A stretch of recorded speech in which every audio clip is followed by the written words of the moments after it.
Education in Indonesia is a movement from the darkness to the lights.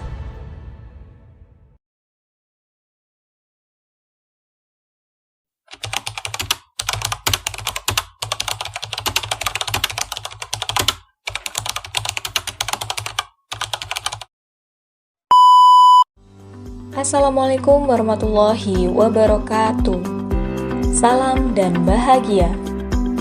Yang terhormat Ibu Dr. Feni Munifatullah M.Hum, yang kami hormati Ibu Septriani M.A., serta rekan-rekan seperjuangan PPG Prajabatan Gelombang 2 Universitas Lampung. Pada kesempatan yang baik ini, kelompok kami akan memaparkan mengenai strategi dan contoh ilustrasi penerapan strategi pembelajaran berdiferensiasi. Pembelajaran berdiferensiasi memiliki 4 strategi jitu agar terciptanya pembelajaran yang memerdekakan peserta didik.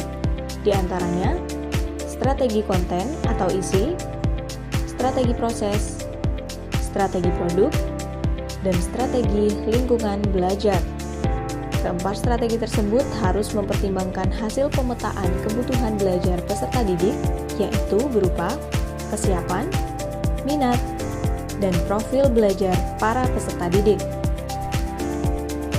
1. Strategi konten atau isi mengacu pada materi yang disusun dengan pertimbangan kebutuhan belajar peserta didik, seperti pemilihan topik yang up-to-date bagi para peserta didik. 2.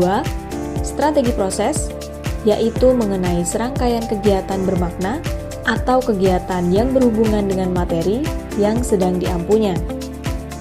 3. Strategi produk, yaitu seperti pembebasan pemberian proyek atau tugas yang sesuai dengan kemampuan peserta didik. Keempat adalah lingkungan belajar yang mengundang peserta didik untuk menikmati proses pembelajaran sehingga terciptanya rasa aman, nyaman, dan totalitas dalam kegiatan pembelajaran. Berikut adalah ilustrasi pengimplementasian 4 strategi pembelajaran berdiferensiasi. Miss Nur adalah seorang guru bahasa Inggris pada salah satu sekolah menengah pertama di Kota Pringsewu. Setelah pemetaan kebutuhan belajar siswa, beliau hendak mengajarkan sebuah materi tentang teks prosedur atau teks instruksi. Setelah melakukan doa bersama, pada awal pembelajaran, Miss Nur memberikan pertanyaan pemantik terkait materi tersebut.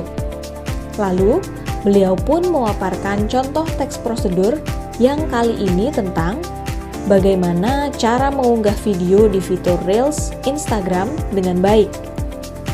Topik ini beliau pilih dikarenakan peserta didik beliau merupakan bagian dari generasi Z yang sangat menggemari dunia media sosial Instagram. Miss Nur memaparkan topik tersebut dengan menggunakan berbagai media, di antaranya gambar, video, serta penjelasan dari beliau pribadi. Dalam proses pembelajaran, Miss Nur tidaklah enggan untuk mengajukan beberapa pertanyaan pemandu guna menuntun pola pikir peserta didiknya sesuai dengan tujuan pembelajaran yang sudah ditentukan. Sesekali, Miss Nur juga bertanya kepada beberapa peserta didik yang tergolong slow learners di kelasnya, lalu meminta para fast learners untuk menjelaskan kembali tentang apa yang telah dibahas sebelumnya. Namun, tak lupa, Miss Nur juga memaparkan kembali dengan penjelasan yang disederhanakan agar dapat lebih mudah dimengerti. Setelah penyampaian materi usai, Miss Nur membagi kelas menjadi 9 kelompok yang beranggotakan 3 peserta didik pada masing-masing kelompok dan memberikan waktu untuk berdiskusi.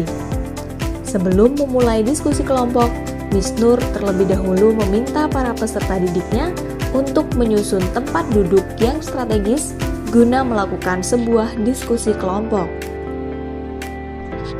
Beliau menugaskan sebuah proyek kelompok berupa menyusun teks prosedur dengan topik atau tema bebas serta output produknya pun dibebaskan. Peserta didik diperbolehkan untuk membuatnya dalam bentuk gambar ilustrasi, video, maupun realia. Sebelum pengajaran berakhir, Miss Nur mempersilahkan setiap kelompok untuk melanjutkan diskusinya dimanapun dan kapanpun, dengan catatan lokasi dan waktunya mendukung kegiatan diskusi kelompok. Hal ini dapat dilakukan di perpustakaan sekolah, di rumah, taman, kafe, atau bahkan melalui room video call bersama masing-masing kelompok.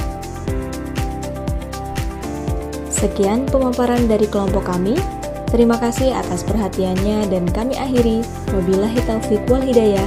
Wassalamualaikum warahmatullahi wabarakatuh. Salam dan bahagia.